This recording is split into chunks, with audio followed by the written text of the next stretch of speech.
verdades hoje sobre o progresso do Evangelho. Vocês podem verbalizar essa temática no tempo 3? 1, 2, 3. O progresso do Evangelho. Filipenses capítulo 1, versículos 12 ao 18. Posso ler? Digam amém. Amém. E quero, irmãos, que saibais que as coisas que me aconteceram contribuíram para o maior proveito do Evangelho, de maneira que as minhas prisões em Cristo foram manifestas por toda a guarda pretoriana e por todos os demais lugares. E muitos dos irmãos do Senhor, tomando ânimo com as minhas prisões, ousam falar a palavra, mas confiadamente, sem temor.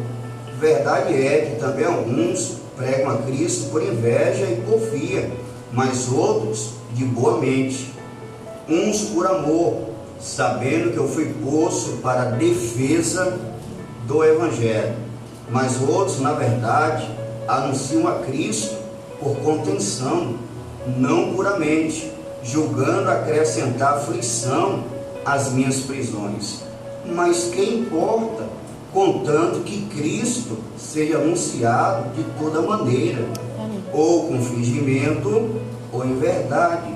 Nisto me regozijo e me regozijarei ainda. Glória a Deus. Palavra de Deus. Queridos, depois de fazer uma oração gratulatória e petitória pelos filipenses, nos versículos 3 ao 11, o apóstolo Paulo inicia essa sessão que lemos em tom de triunfo. Apesar do sofrimento que ele acometeu, que ele estava passando, a despeito do seu encarceramento, o apóstolo Paulo registra aqui o progresso do Evangelho. Ele estava preso, ele estava trancafiado, mas o Evangelho de Deus estava progredindo. Amém. Vocês são sabedores que quando Paulo escreveu essa carta, ele estava preso em Roma, em uma prisão domiciliar, conforme lemos em Atos 28, versículos 30 e 31. E é interessante que o apóstolo Paulo, nessa carta, ele menciona por 4 vezes as suas prisões. Capítulo 1, versículo 7, versículo 13, 14 e 17. Ele usa as expressões minhas prisões 3 vezes. E a expressão minhas prisões em Cristo por 1 vez, corroborando o fato que quando ele escreveu essa carta, ele estava preso. E os irmãos filipenses, sem dúvidas, estavam bastante preocupados com o bem-estar do apóstolo Paulo, porque é expresso nos donativos que os filipenses enviaram para o sustento de Paulo. Outro detalhe é que os filipenses, além de estarem preocupados com o bem-estar de Paulo, eles também estavam preocupados com o progresso do Evangelho. Eles pensavam que pelo fato de Paulo estar preso, o Evangelho estava parado, o Evangelho estava estagnado, o Evangelho estava embargado. Então Paulo, a fim de aliviá-los, ele mostra que não, isso não estava acontecendo, pelo contrário, embora preso, o Evangelho estava progredindo, o Evangelho estava avançando. Glória a Deus. E ele deixa evidente no versículo 12: e quero, irmãos, que saibais que as coisas que me aconteceram contribuíram para o maior progresso do Evangelho. Vejam, Paulo queria que os irmãos soubessem, Paulo almejava que os irmãos estivessem a par, que tudo aquilo que lhe aconteceu, o seu aprisionamento, a sua restrição quanto à pregação do Evangelho, na realidade estava cooperando, estava contribuindo para o maior proveito do Evangelho. Graças a Deus. Queridos, é interessante a forma com que Paulo se dirige aos filipenses. Quero, irmãos. Ele chama os seus leitores de irmãos. Pela graça de Deus, toda semana, antes de preparar o sermão dominical, eu leio essa carta de 1 a 2 vezes. E lendo a carta aos Filipenses algumas vezes, eu concluí que Paulo usa 8 designações carinhosas ao se reportar aos Filipenses, como por exemplo, santos, irmãos do Senhor, minha alegria e coroa, meus amados, Filipenses. E a palavra irmãos ele usa 4 vezes nessa carta. Paulo entende que ele é irmão dos Filipenses. Eles são irmãos, eles são fraternos, eles são filhos do mesmo Pai celestial. Por isso ele se reporta aos Filipenses dizendo-lhes: irmãos. Glória a Deus. Nobres. Em Efésios 4:6, Paulo esclarece essa verdade. Um só Deus e Pai de todos, o qual é sobre todos e por todos e em todos. Amém. E quando Paulo diz irmãos, Paulo também, ele denota a sua comunhão com os filipenses. Eles eram irmãos, eram amigos, e Paulo exprime a amizade, a fraternidade, a comunhão estreita que eles tinham. Glória a Deus. No capítulo 1, versículo 3, Paulo tem comunhão com o Pai.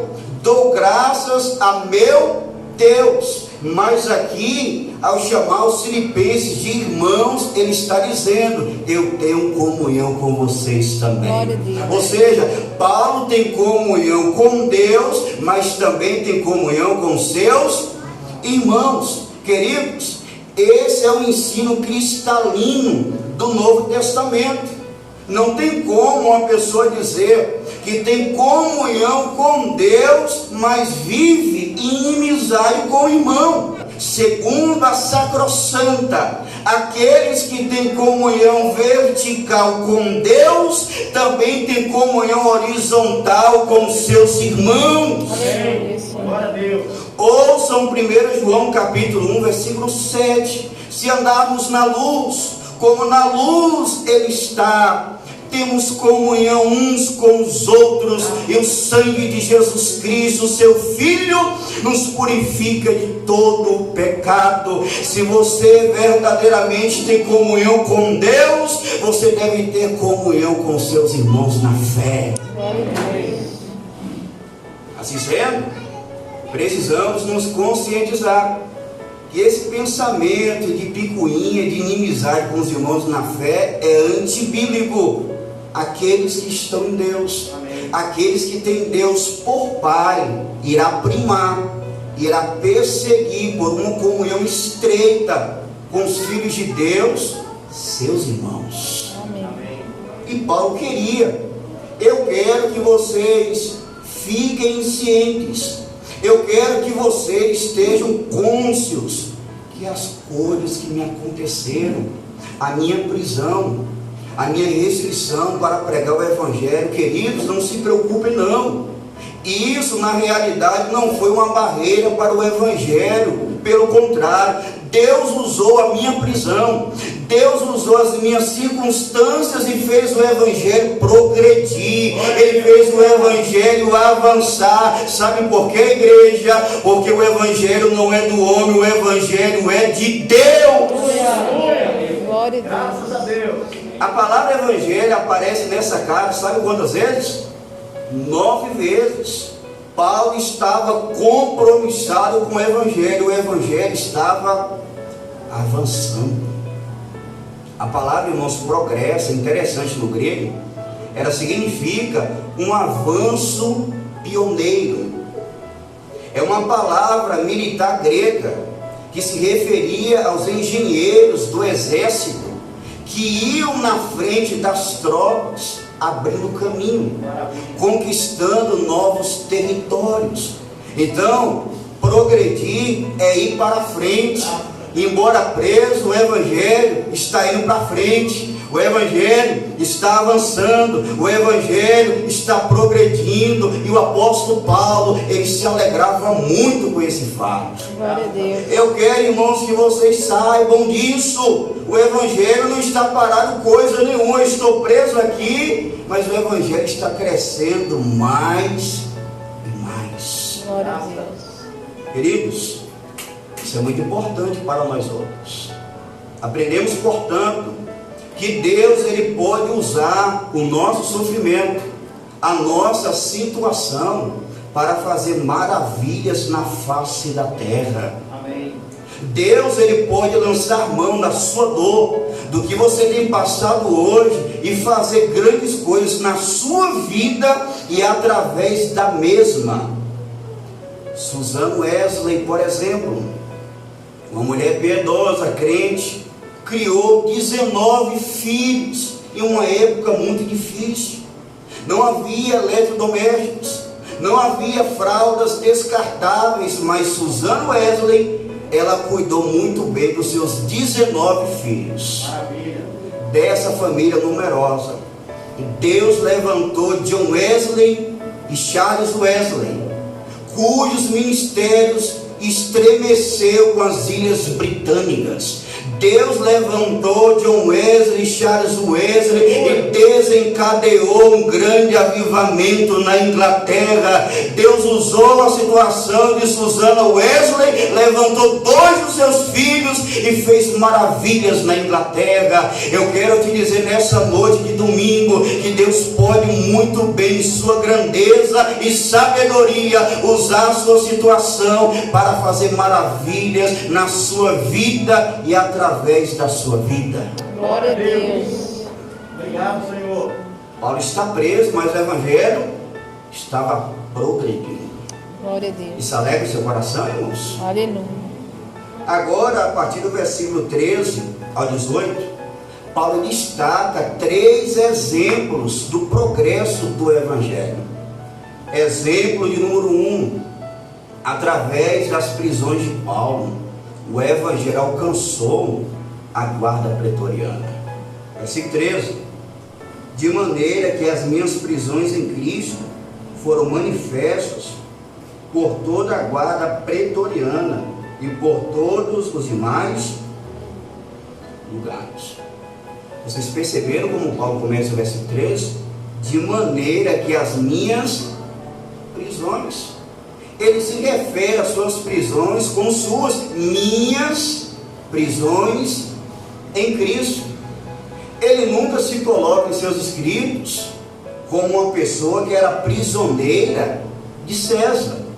Paulo não era um preso de Roma, Paulo não era um preso de César, ele era preso do Senhor. Amém. Ele diz: de maneira que as minhas prisões em Cristo. Irmãos, quando Paulo estava aqui preso, prisão domiciliar em Roma, ele escreveu quantas cartas? 4: Efésios, Filipenses, Colossenses e Filemão. Dessa mesma prisão ele escreveu Efésios, e o que ele disse no capítulo 4, versículo 1: rogo-vos, pois eu, o preso do Senhor, não de Roma, não de César, mas do Senhor. Capítulo 6, versículo 20, ele diz que ele era embaixador em cadeias. Embora preso, trancafiado, ele era um embaixador, um representante de Cristo na cadeia. Ele está dizendo acerca das suas prisões em Cristo. E as suas prisões em Cristo foram manifestas por toda a guarda pretoriana e pelos demais lugares. Tanto na guarda pretoriana como em todas as partes de Roma, todos tomaram conhecimento que Paulo não estava preso por ser criminoso, que Paulo não estava preso por ser delinquente. Todos tomaram conhecimento: esse homem está preso porque é fiel a Jesus Cristo. Esse homem está preso porque ele prega a Jesus Cristo. Glória a Deus. Mas o que é a guarda pretoriana? O que significa todos os demais lugares? Irmãos, a guarda pretoriana era a guarda de elite, a guarda pessoal do imperador, composta de cerca de 9.000 soldados escolhidos a dedo e bem preparados, a guarda de elite. Esses homens, essa guarda pretoriana, irmãos, prestava serviço direto ao imperador. É interessante que a guarda pretoriana vigiava os prisioneiros de dia e de noite. Conforme Atos 28:16, quando Paulo chega em Roma, o que acontece? Ele vai ficar escoltado por um soldado da guarda pretoriana. Cada um ficava 6 horas. Um ficava 6 horas, outro mais 6, enfim. 4 soldados de elite por dia ficavam algemados ao lado de Paulo. E é interessante que, como vocês sabem, Paulo estava preso em uma prisão domiciliar. Ele podia receber pessoas, e ele fazia o que quando recebia essas pessoas e o soldado do lado? Atos 28, 30 e 31. E Paulo ficou 2 anos inteiros em sua própria habitação que alugara, e recebia todos quantos vinham vê-lo, pregando o reino de Deus, e com toda liberdade ensinava as coisas pertencentes ao Senhor Jesus Cristo, sem impedimento algum. No espaço de 2 anos, 4 soldados por dia estavam algemados com Paulo. As pessoas vinham, Paulo pregava. As pessoas vinham, Paulo ensinava. Aqueles homens ouviram Paulo pregar e começaram a propagar, começaram a transmitir aquilo que eles ouviam. Glória a Deus. Do lado de Paulo. Maravilha. Aleluia. Graças a Deus. Ele está preso, mas ele é crente. Ele está preso, mas tem ministério. Ele está preso, mas ele era um embaixador em cadeias. Glória a Deus. Ele pregava o evangelho de Cristo e aqueles homens ouviam. O evangelho alcançou a guarda pretoriana. Que maravilha. Talvez, irmão, se Paulo não estivesse preso, nunca a guarda pretoriana iria ouvir o evangelho. Mas Deus lançou mão da prisão de Paulo e fez com que o evangelho chegasse na guarda pretoriana. Glória a Deus. Soldados de elite. Na ótica humana, o evangelho nunca chegaria ali, mas Deus é Senhor da história, é Senhor das circunstâncias, e através da prisão de Paulo, ele fez o evangelho chegar na guarda pretoriana. Glória a Deus. Para você, algum lugar impossível do evangelho de Deus chegar? Talvez para você, o lugar impossível do evangelho chegar no coração do seu filho, é no coração do seu esposo, enfim, mas saiba disso, Deus, Ele é Senhor da história e pode usar circunstâncias para fazer o evangelho chegar no coração do seu ente querido. Glória a Deus. Ele manda, Ele é Senhor. Mas além do evangelho alcançar a guarda pretoriana, alcançou os demais lugares, irmãos, que é melhor traduzir aqui como as demais pessoas, os residentes de Roma, quer civis ou militares. O evangelho, através da prisão de Paulo, alcançou Roma inteira. Paulo, em dado momento, queria ir para Roma, só que Deus não permitiu. Mas agora, através da prisão, ele não foi fisicamente, mas a mensagem que ele pregava chegou na guarda pretoriana, e todos os cidadãos romanos ouviram o evangelho de Deus. Glória a Deus. Isso é maravilhoso, não é? Obrigado, Senhor. Deus, ele fez o evangelho chegar em lugares, na ótica humana, impossíveis. Obrigado, Senhor. O evangelho prosperou, alcançou a guarda pretoriana e o Império Romano. Em segundo lugar, segundo exemplo do progresso do evangelho, é que através da prisão de Paulo, o evangelho do Senhor passou a ser pregado por muitos irmãos ousadamente. Alguns dos irmãos crentes que moravam em Roma estavam com medo de pregar. estavam com receio de pregar, talvez porque, como vocês sabem, até o 3º século da história da igreja de Jesus, a perseguição era ferrenha, embora existia tréguas, embora a perseguição acontecia ali e não lá, mas nesses 3 primeiros séculos a igreja foi intensamente perseguida. Mas quando os irmãos tomaram conhecimento que Paulo, mesmo preso, está dando depoimento que o evangelho estava progredindo, irmãos, incentivou os irmãos a pregar também. Glória a Deus. Olha aí o versículo 14. E muitos dos irmãos do Senhor, tomando ânimo com as minhas prisões, ousam falar a palavra, mas confiadamente, sem temor. Já que Paulo está preso, prega e o evangelho cresce, eles foram tomados de intrepidez, de ousadia, de coragem. Eles começaram a pregar sem temor. Ou seja, alguém poderia dizer, mas moço, espera aí, se nós pregarmos, nós podemos ser detidos. E alguém dizia, e daí? Se Paulo, que é Paulo, ele pregou, está preso, o evangelho está progredindo, porque nós teremos medo. Ainda que nós sejamos introduzidos às prisões, o evangelho vai continuar progredindo. Aleluia! Aleluia! Glória ao teu nome. A postura de Paulo em estar pregando das cadeias deve influenciar a igreja contemporânea. Se Paulo está preso, o evangelho cresce, nós devemos também ser incentivados a pregar ousadamente, sem temor, esse santo evangelho. Aleluia. Irmãos, vou derrubar essa cadeira. Irmãos, em nosso país, nós temos uma liberdade maravilhosa, queridos. Não há perseguição ferrenha contra a igreja. Nós precisamos olhar para o exemplo do apóstolo Paulo e sermos encorajados. Você, meu amado, tem pregado o evangelho de Jesus? A expressão palavra aqui é o evangelho.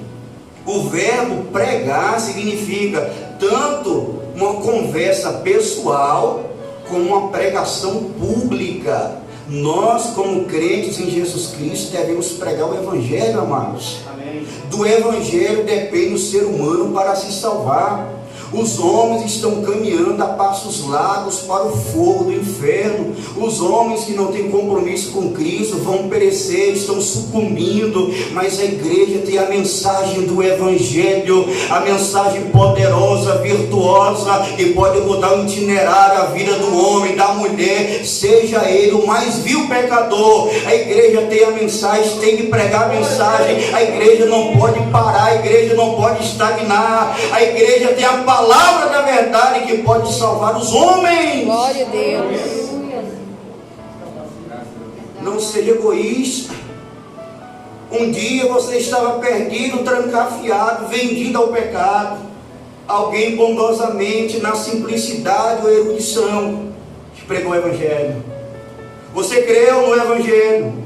Você entendeu que você é pecador, que merece o inferno, mas o pregador lhe disse a esperança para você, amigo. Deus amou o mundo de tal maneira que deu seu Filho unigênito, para que todo aquele que nele crê não pereça, mas tenha vida eterna. O Espírito de Deus agiu no seu coração pela pregação. Aí você disse, eu creio sim, eu creio que o sacrifício de Jesus na cruz é suficiente para me salvar, para me resgatar. A partir de então você foi resgatado, você foi transformado, você foi regenerado. Hoje você é nova criatura, hoje você é filho de Deus, hoje você está na luz. Agora você tem a mensagem do evangelho que te mudou e você deve proclamá-la. Amém. O seu parente que não é crente precisa ouvir o evangelho. Eu sei que deveras parece que os nossos familiares não dão muito crédito para a nossa pregação, mas e daí? Não é nós que vamos mudar o seu evangelho de Deus, senhores. Jesus Cristo foi enfático em Marcos 16:15, ide por todo mundo, pregai o evangelho a toda criatura. O seu filho precisa do Evangelho. O seu esposo precisa do Evangelho. Não seja egoísta. O seu vizinho carece do Evangelho. O seu companheiro de trabalho precisa do Evangelho. E você pode, com a graça de Deus, pregar o Evangelho para ele e para ela e ver a ação de Deus na vida dessas pessoas. Glória a Deus. Amém. Obrigado. Vocês sabem, irmãos, que 3 anos atrás a minha vida era muito difícil. Vivíamos uma vida desregrada na criminalidade, senhores. Domingo passado eu comecei a mexer nesse sermão, comecei a redigir e me lembrei de um caso interessante que eu falei, eu vou falar, e eu desisti de falar e veio a memória e eu vou falar. Glória a Deus. E dado momento, irmãos, mais de 12 pessoas querendo alvejar nossa vida, eu e o meu irmão Arno, nós providenciamos uma arma. E eu me lembro que eu peguei aquele revólver, apontei para o rosto do meu irmão e por alguma razão eu atirei. E no que atirei, a arma estava mirada para o seu rosto, mas não acertou. Por quê, irmão? Será? Sabe por quê? Porque Deus é misericordioso. Amém. Glória a Deus. E eu me lembro que minha mãe, na sua fala, dizia, eu sou católica e vou morrer católica. Ela se converte, com um problema nos joelhos, água nos joelhos, ia mancando, não perdi o culto. Chuva ou não, minha mãe estava no culto.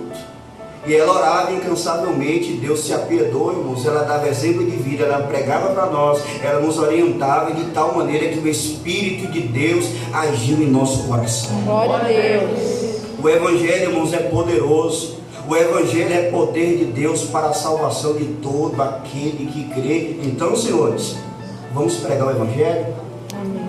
Paulo, em 2 Timóteo 4:2 diz que pregues a palavra, inses a tempo e fora de tempo, redarguas, repreendas, exortes com toda a longanimidade de doutrina. A igreja deve ter compromisso na pregação do Evangelho. Amém. Os irmãos estão incentivados, vocês perceberam?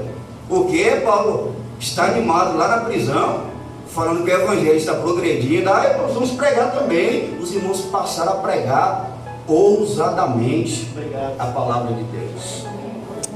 Mas nos versículos 15 ao 18, irmãos, Paulo dá o terceiro exemplo do progresso do Evangelho. Paulo vai mostrar que através das suas prisões, até os seus opositores passaram a pregar Cristo. Maravilha. Já pensou? Você ser crente de Jesus, como você é, aí você prega o Evangelho e tem outras pessoas que pregam também. Estão paradas, estagnadas. Só que essas pessoas, por uma razão ou outra, não gostam de você. Você não consegue entender. Talvez aconteça isso. Mas de repente você está preso. E eles sabem que você continua pregando lá mesmo. E eles são incentivados a pregar Cristo também. Maravilha. Isso não é uma bênção? Aleluia. Olha os versículos por hora, versículo 15. Verdade é que também alguns pregam a Cristo por inveja e porfia, mas outros de boa mente. Entre aquele grupo de irmãos que foram encorajados, animados a pregar, estavam alguns que pregavam a Cristo. A pregação era impecável, a pregação era legítima, porém eles pregavam com a motivação errada. Olha o texto. Verdade é que também alguns pregam a Cristo por inveja e porfia, mas outros de boa mente. Pastor, quem são esses alguns aqui? Alguém acredita que esses alguns aqui são os mestres judaizantes, conforme o capítulo 3, versículo 2. Outros acreditam que são os antinomianos, conforme o capítulo 3, versículo 18 e 19. E nós, para nós, quem são esses alguns aqui? Esses alguns são alguns crentes, conforme o versículo 14, e muitos dos irmãos no Senhor. Por quê? Porque os falsos mestres não pregavam a Cristo, pregavam um outro Jesus. E o que Paulo coloca aqui, primeiro, é que eles fazem parte desses irmãos, no versículo 14, que foram incentivados a pregar por causa da vida de Paulo. E em segundo lugar, eles pregavam a Cristo e Paulo não tem o que reclamar. No versículo 18, Paulo vai dizer, mas que importa? Contanto que Cristo seja anunciado. Ou seja, eles pregavam de fato a Cristo. A mensagem era correta, a mensagem era certa. O problema estava na motivação. Eles pregavam com a motivação errada. Eles queriam superar Paulo na mente deles. Vamos pregar aqui, como veremos aqui a pouquinho. Eles queriam acrescentar o sofrimento de Paulo na prisão. Coitados. Versículo 15. Verdade é que também alguns pregam a Cristo por inveja e porfia, que é por inimizade. Eles queriam atacar Paulo como se Paulo fosse ficar enciumado. Uai, eles começaram a pregar Cristo agora, né? Nada disso. Mas Paulo faz um contraste. Mas outros de boa mente. Enquanto alguns aí pregam corretamente, mas com a motivação errada, há outros que pregam corretamente com a motivação correta. Glória a Deus. Olha a expressão aí. De boa mente, de boa vontade. Tanto de boa vontade para com o Evangelho, como para com a pessoa de Paulo. No versículo 17, ele continua. Mas outros, na verdade, anunciam a Cristo por contenção. Ele volta a falar sobre aquela turma que estava pregando a mensagem certa, mas com a motivação errada. Só que agora ele acrescenta aí que eles pregavam por contenção, ou seja, sem sinceridade, não puramente, julgando acrescentar aflição às minhas prisões. Na mente deles, vamos pregar esse Cristo que Paulo prega, vamos lá. E Paulo ele vai sofrer quando ele ficar sabendo que nós estamos pregando a Cristo, ele está lá preso lá, e aí está aqui em liberdade. Será que Paulo ficou desanimado? Será que Paulo ficou abatido?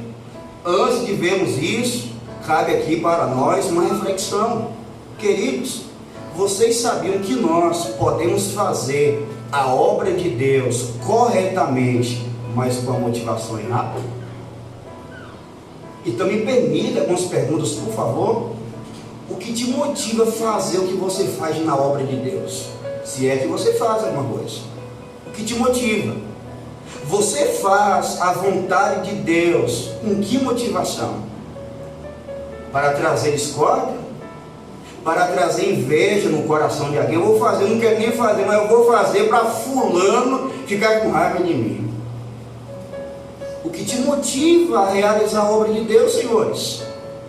No capítulo 2, versículo 3, Paulo disse: nada façais por contenda ou por vanglória, mas por humildade. Cada um considera os outros superiores a si mesmo. Mas para nós, o que nos motiva na realização da obra de Deus? Pensemos nisso. É possível pregarmos a mensagem certa com a motivação errada? É possível fazermos a coisa certa, mas com a motivação errada? Então vamos rever os nossos conceitos e fazer a coisa certa, mas com a motivação correta. Amém. 16. Uns por amor, saberam que fui posto para a defesa do Evangelho. Aqueles que pregavam de boa mente, pregavam por amor ao Evangelho, por amor a Paulo, cientes que Paulo era um defensor do Evangelho. Mas a questão é, será que esses homens que pregavam com motivação errada conseguiram deixar Paulo desanimado? Não. Versículo 18. Mas que importa? Mas isso não tem importância, contanto que Cristo seja anunciado de toda maneira. Paulo aqui não fala sobre a mensagem, ele fala sobre a motivação, que está combatendo. Mas aqui, contando que Cristo seja anunciado de toda maneira, ainda que seja com motivação errada. Fazer o quê? Mas se pregar Cristo verdadeiramente, que pregue, ou com fingimento, ou em verdade. Nisto me regozijo e me regozijarei. Glória a Deus. Capítulo 1, versículo 4, Paulo se alegrava em orar pelos filipenses. Capítulo 1, versículo 18, Paulo se alegrava porque Cristo era anunciado. Graças a Deus. Senhores, Paulo está preso aqui. Paulo está trancafiado aqui, mas se Cristo está sendo pregado, eu me alegro com esse fato. Eu me regozijo, eu folgo no Senhor. Graças a Deus. Aleluia. É bênção demais, irmãos. Amém. Isso nos emociona. O homem está preso. Mas espera aí, estão pregando com a motivação errada? Está independente. Cristo está sendo anunciado e eu me alegro com isso. E mais, e me regozijarei ainda. Eu me alegro agora e antecipo a minha alegria futura. Se for para pregar Jesus Cristo, para querer me afetar, para querer ser melhor do que eu, continue, mas prega Jesus, porque nisso eu tenho uma alegria, nisso eu tenho um gozo, nisso eu me regozijo mais, me regozijarei ainda. Glória a Deus. Finalizando, irmãos, Maravilha. eu quero elencar duas aplicações com base nesse texto que nós examinamos. Em primeiro lugar, esse texto nos desafia a confiarmos no controle de Deus sobre as circunstâncias. Amém. O fato do Evangelho prosperar apesar das prisões de Paulo ilustra isso muito bem. O homem está preso, o Evangelho está progredindo. Então nós somos desafiados a confiarmos no controle de Deus sobre as circunstâncias. Amém. Há ocasiões em nossa vida que nós pensamos, agora é o fim, eu não suporto mais. Só que esse texto nos desafia a confiarmos no controle absoluto de Deus. Amém. Deus, Ele tem um controle sobre a sua vida, sobre os seus problemas, sobre as suas dificuldades. Ele está no trono e reina eternamente. Glória a Deus. Amém. Ainda que você esteja passando pelo momento mais difícil da sua vida, guarde isso. Deus continua tendo o controle da sua vida. A sua vida não está ao léu, a sua vida não está à mercê, a sua vida está nas mãos de Deus. Amém. Romanos 8, 28, sabemos que todas as coisas contribuem juntamente para o bem daqueles que amam a Deus, daqueles que são chamados por seu decreto. Deus, Ele vai fazer a sua situação cooperar para o seu próprio bem. Amém. Se você é crente, está na verdade, tudo que acontece em sua vida tem um propósito celestial. Deus, Ele vai fazer algo em você ou através de você. Amém. Quantas pessoas, irmãos, que um dia foram orgulhosas, vaidosas, mas Deus permitiu algo que lhe trouxe dor. E com essa dor, não é que Deus melhorou o caráter do indivíduo, é humilde agora. Desfazia das pessoas, mas agora abraça todo mundo, porque Deus tem um controle de tudo, e Ele faz tudo cooperar para o nosso bem. Glória a Deus. José, por sua vez, José com seu tudo, ele foi colocado em uma cova pelos seus irmãos. Ele foi vendido como escravo pelos seus próprios irmãos, mas depois que Deus manifestou seus desígnios, o que José disse para os seus irmãos? Gênesis 50, versículo 20: vós bem tentastes mal contra mim, porém Deus o tornou em bem, para fazer como se vê neste dia, para conservar em vida a um povo grande. O que vocês fizeram contra mim foi para o meu mal, só que Deus, Ele tem o controle de tudo, e pegou isso que era para o meu mal e converteu em bem para poupar uma grande multidão. De fato, Deus, Ele tem um controle, o governo da história. Glória a Deus. Quem se lembra aqui do Salmo 115, versos 2 e 3? Porque as nações me dirão, onde está o seu Deus? Cadê Ele? Mas o nosso Deus, o salmista respondeu, mas o nosso Deus está nos céus, Ele é altíssimo, e faz tudo o que lhe apraz. Ele é soberano, Ele tem autoridade inquestionável sobre a sua criação. Ele faz o que quer, na hora que quer, como quer, e tudo vai convergir para o bem do povo do Senhor. Glória a Deus. Então, com base nesse texto, a partir de hoje, confie no controle de Deus sobre todas as circunstâncias. Amém? Amém. Segunda aplicação, esse texto nos desafia a sermos compromissados com o Evangelho, independente das circunstâncias. Paulo está preso, mas ele ora pelos irmãos. Olha lá o versículo 3 ao 8, dando graças a Deus pelos irmãos. Olha lá os versículos 9 ao 11, fazendo pedidos pelos filipenses. Mesmo preso, o homem está engajado. Mesmo preso, esse homem pregava o Evangelho de Jesus. E foi dessa prisão que ele escreveu 4 cartas: Efésios, Filipenses, Colossenses e Filemão, que tem abençoado a igreja há 2000 anos de história. Amém. Então esse homem estava compromissado com o Evangelho, até mesmo se alegrava, porque Cristo era anunciado. Somos, irmãos, desafiados a termos um compromisso inquebrantável com o Evangelho. Amém. Me permita mais algumas perguntas, por favor, para a reflexão nossa. Qual é o seu nível de compromisso com o reino de Deus? Repito, qual o nível de compromisso que você tem com o reino de Deus? A propósito, você tem algum compromisso com o reino de Deus, com o Evangelho de Deus? Ou talvez o seu compromisso se baseie quando sobra tempo na sua agenda. Repara aí, tem tempo sobrando aqui, agora vamos investir no Evangelho. O Evangelho para você é resto? O reino de Deus para você é algo secundário ou prioritário? Tem pessoas, irmãos, que têm todo o privilégio da vida, mas não valorizam o tamanho do privilégio. Qual é o nível de compromisso que você tem com o Evangelho? A postura de Paulo, o compromisso de Paulo, sinaliza aqui para nós como cidadão do céu deve viver no mundo, na perspectiva de Deus. Estou preso, mas o Evangelho está crescendo, Cristo está sendo pregado e é o que me importa. Aleluia. É um compromisso inquebrantável. Eu não estou nem aí se os pregoeiros estão pregando para querer me afetar. Eu quero que Cristo seja proclamado. Amém.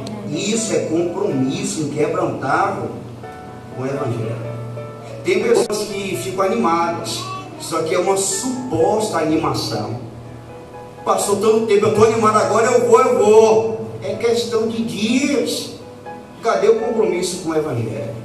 Então esse texto bíblico, em primeiro lugar, nos desafia a confiarmos no controle de Deus sobre toda a situação. Vocês estão dispostos a isso?